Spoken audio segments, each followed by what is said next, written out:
जिस इंसान ने आज तक कोई भी गलती नहीं की है, उस इंसान ने आज तक कुछ भी नया करने का ट्राई ही नहीं किया है।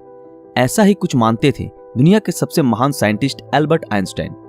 14 मार्च 1879 जर्मनी के उल्म शहर में एक यहूदी परिवार में पैदा हुए थे सर एल्बर्ट आइंस्टाइन। उनके पैदा होने के बाद डॉक्टर्स ने नोटिस किया कि उनका सर नॉर्मल बच्चों के मुकाबले काफी बड़ा था और वो एक एबनॉर्मल बच्चे के रूप में जन्मे थे। इसके बावजूद भी उनका दिमाग इतना तेज था कि आज तक कोई भी उनका मुकाबला नहीं कर पाया। आज 60 साल हो गए आइंस्टाइन हमें छोड़ के चले गए हैं, लेकिन आज भी साइंस उनकी थीसिस के बिना कमजोर है।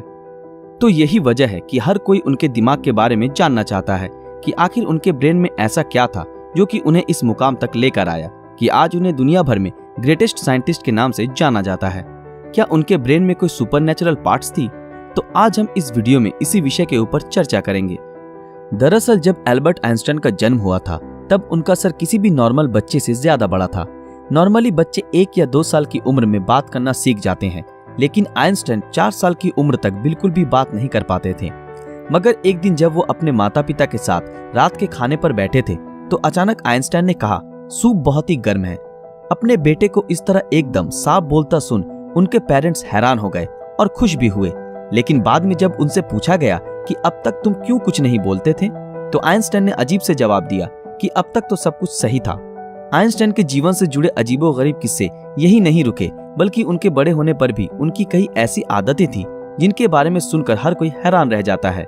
जैसे कि एल्बर्ट आइंस्टाइन को डेट्स और फोन नंबर याद रखने में प्रॉब्लम होती थी, यहाँ तक कि उन्हें खुद का टेलीफोन नंबर भी याद नहीं रहता था। एक बार उनके एक सहकर्मी ने उनसे उनका फोन नंबर मांगा तो आइंस्टाइन उनके पास रखे टेलीफोन डायरेक्टरी में अपना नंबर ढूंढने लगे। ये देख के सहकर्मी ने चकित होकर बोला, आप अपना खुद का फोन नंबर क्यों याद नहीं रखते? तो आइंस्टाइन ने उनको कहा कि किसी ऐसी चीज को भला क्यों मैं याद रखूं जो मुझे किताबों में ढूंढने से मिल जाती है। आइंस्टाइन कभी भी जूतों के अंदर मोजे नहीं पहनते थे, क्योंकि उनकी टांगों की उंगलियां इतनी बड़ी थी कि बचपन में हमेशा टांगों की उंगलियों की वजह से मोजे में छेद हो जाते थे। इसलिए उन्होंने मोजा पहनना ही छोड़ दिया। यहाँ तक कि वो अपने जूतों के फीते भी दूसरों से बंधवाते थे, क्योंकि उन्हें जूते के फीते बांधना भी नहीं आता था। दोस्तों, आइंस्टाइन हमेशा कहते थे कि मेरे अंदर कोई खास चीज नहीं है, पर मैं तो केवल एक ऐसा इंसान हूँ जिसमें क्यूरियोसिटी कूट कूट कर भरी हुई है। लेकिन आपको ये जानकर हैरानी होगी कि आइंस्टाइन हमेशा से इतने बुद्धिमान नहीं थे, बल्कि वो बचपन में पढ़ाई में बहुत ही कमजोर थे। इसलिए बचपन में उनकी गिनती बेवकूफ बच्चों में की जाती थी। उनकी कुछ हरकतों की वजह से उन्हें कुछ लोगों ने तो शारीरिक रूप से विकलांग कहना भी शुरू कर दिया था।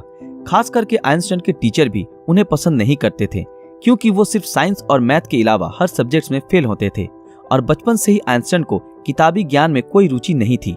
हालांकि इसके बावजूद भी उन्होंने दुनिया के सामने साइंस की कई ऐसी थीसिस पेश की जिसके बिना आज भी साइंस कमजोर है, और यही वजह है कि उनका दिमाग आज भी चर्चा का विषय बना हुआ है।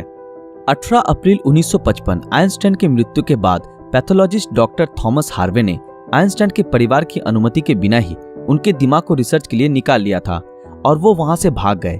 इस हरकत के लिए डॉक्टर हार्वे को नौकरी से निकाल दिया गया, लेकिन उन्होंने कहा कि ऐसा उन्होंने सिर्फ रिसर्च के लिए ही किया है और वो वादा करते हैं कि वो आइंस्टाइन के दिमाग पर रिसर्च जरूर करेंगे ताकि आने वाले समय में इससे साइंस और साइंटिस्ट दोनों को ही कुछ फायदा हो सके। लेकिन रिसर्च के लिए परमिशन न मिलने के कारण डॉक्टर हार्वे ने आइंस्टाइन के दिमाग को एक जार के अंदर बेसमेंट में कैद रखा। बाद में आइंस्टाइन के बेटे हैंस एल्बर्ट आइंस्टाइन की अनुमति के बाद डॉक्टर हार्वे ने आइंस्टाइन के दिमाग पर रिसर्च करना शुरू किया। पहले उन्होंने आइंस्टाइन के दिमाग का वजन किया, जिसका वजन 1230 ग्राम था, जो नॉर्मल इंसान के दिमाग के वजन से काफी छोटा था, क्योंकि दरअसल एक इंसान के दिमाग का वजन करीब 1400 ग्राम होता है। इसके बाद डॉक्टर हार्वे ने आइंस्टाइन के ब्रेन को 240 भागों से टुकड़े किए और उन टुकड़ों को दुनिया भर के मशहूर रिसर्चर्स के पास भेज दिया ताकि वो अच्छे से देख सके कि आखिर आइंस्टाइन के दिमाग में ऐसा क्या था जो बाकी आम इंसानों में नहीं था। और उसके बाद डॉक्टर हार्वे ने आइंस्टाइन के ब्रेन टिश्यूज के 1000 माइक्रोस्कोपिक स्लाइड्स बनाए, जिससे आइंस्टाइन के दिमाग की अच्छी तरह से जांच हो सके।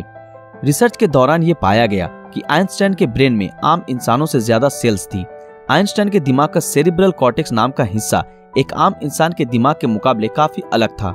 दरअसल ये सेरिब्रल कॉर्टेक्स दिमाग का एक जरूरी हिस्सा होता है जो सबसे जटिल दिमागी प्रोसेस के लिए मेन फैक्टर होता है, और यही ऐसा हिस्सा होता है जो अजीबोगरीब तरीकों से विकसित होता है।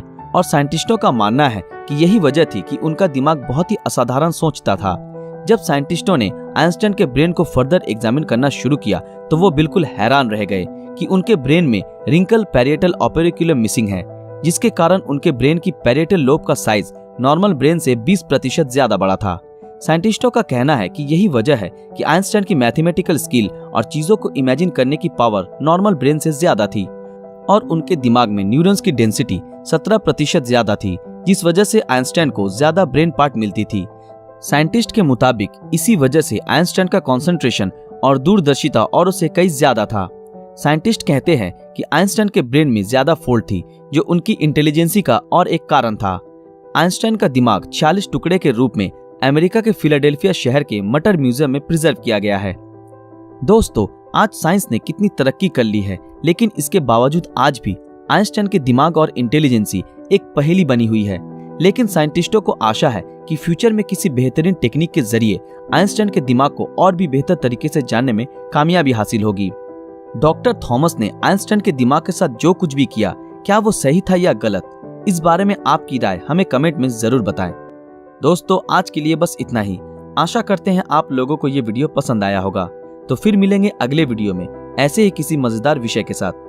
अगर आप ऐसे ही और वीडियो देखना चाहते हो तो हमारे इस चैनल को सब्सक्राइब करके बेल आइकन ऑन कर दें, ताकि जब भी कोई नया वीडियो आए आप तक नोटिफिकेशन पहुंच जाए।